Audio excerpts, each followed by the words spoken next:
Now, there are many things that are used to tell the future. One is astrology. Let's look at that first of all. Astrology is used, and the method usually attached to astrology is horoscopes. A horoscope simply means in the Greek, hour watcher.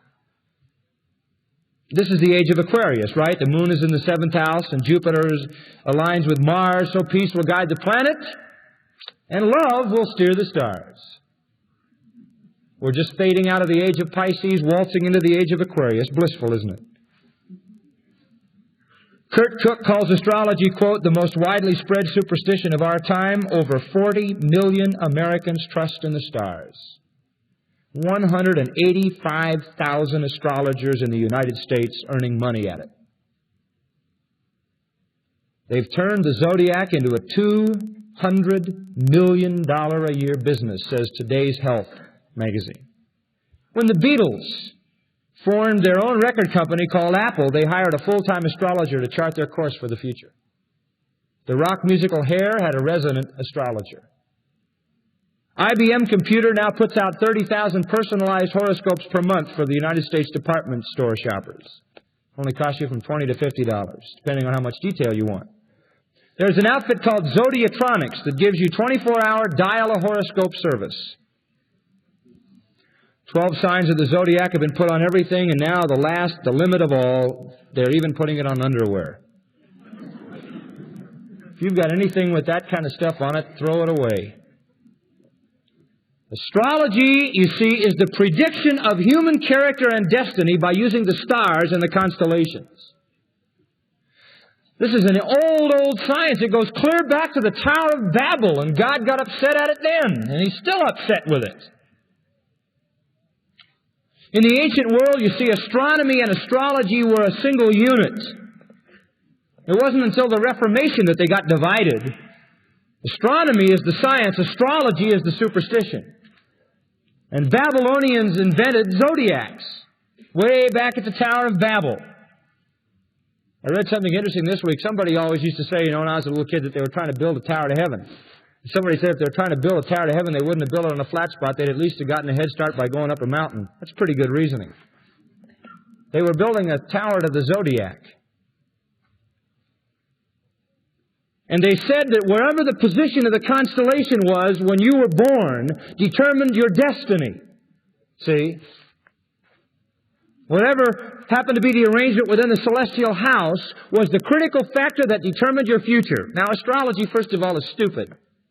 It's just plain stupid. It is based on the theory that the stars, the sun, and the planets revolve around the earth. Now, we know that that isn't even true anymore. We used to think that was the way it was. The earth was here and everything was going around it. Now, we're going around the sun. So the whole system is based on a faulty view of the universe. Secondly, it's stupid because since 150 BC, when the astrological system became crystallized, the zodiac has shifted by an entire house, which means everything's off, the whole system's off. Thirdly, it's stupid because the predictions are always, not always, but let's say the predictions are most always wrong and infrequently right. And very often it's like the clock that doesn't run. It's still right twice a day. In 1969, they predicted that California would fall into the ocean. Wrong. Gene Dixon said peace in Vietnam in 65. Carol Reiter said 69. Wrong. The idea that stars have a decisive influence on human affairs has been rejected by every intelligent scientist. It is stupid. Secondly, it's sinful. Because it's pagan and it plays into the hands of demons.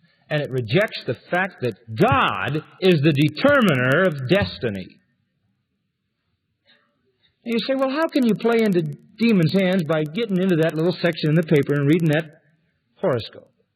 Very easy. Oh, it's very easy. Watch this.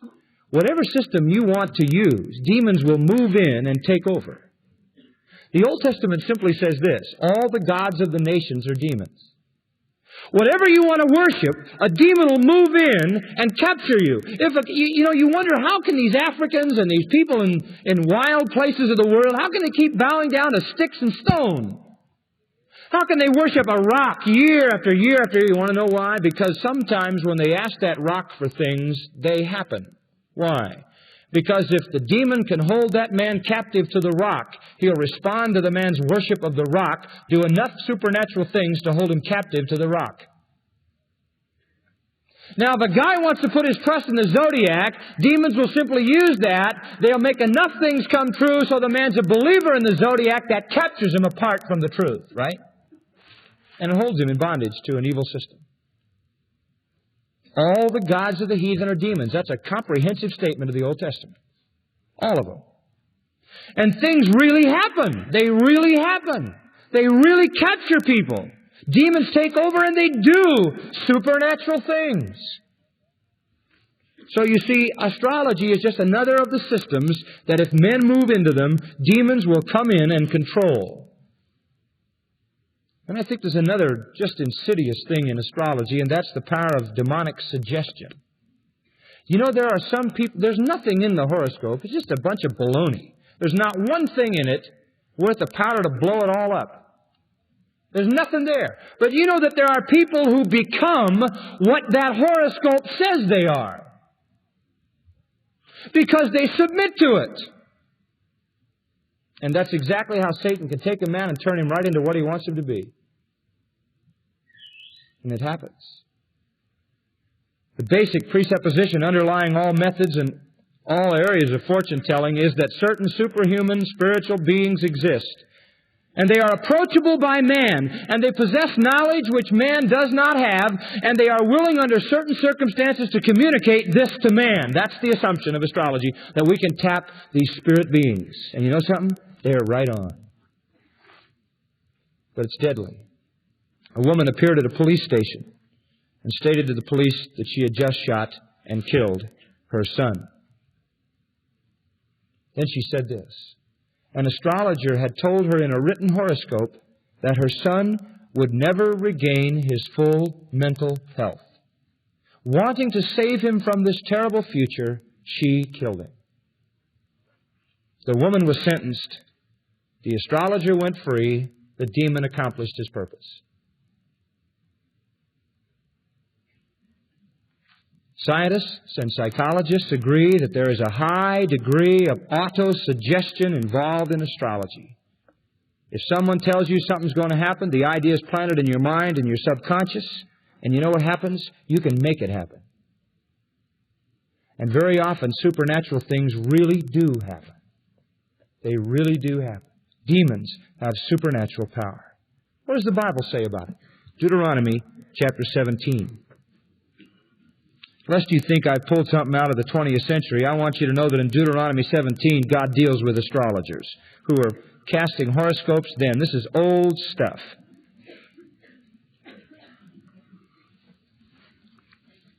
Deuteronomy 17, I want to just read some verses. Verse 2. If there be found among you within any of the gates which the Lord thy God giveth thee, man or woman who hath wrought wickedness in the sight of the Lord thy God in transgressing His covenant, and hath gone and served other gods and worshipped them, either the sun or moon or any of the host of heaven, any constellation which I have not commanded, and it be told thee, and thou hast heard of it, and inquired diligently, and behold, it is true, and the thing certain, that such abomination is wrought in Israel, watch, then shalt thou bring forth that man or that woman who hath committed that wicked thing unto thy gates, even that man or that woman, and shalt stone them with stones till they die. If anybody in your town fools with astrology, God says, stone them to death. Now, if God gets that concerned about something like that, then there's something to get concerned about. Right? I want to read you something else. Isaiah chapter 47, verse 12. Stand now with thine enchantments. This is the stuff that's used by astrologers and magicians. And with the multitude of thy sorceries, in which thou hast labored from thy youth, if so be thou shalt be able to profit, if so be thou mayest prevail. He says, just try to stand up. Thou art wearied in the multitude of thy counsels. Let now the astrologers, the stargazers, The monthly prognosticators. You know what that is? Horoscopes, friends. Monthly horoscopes.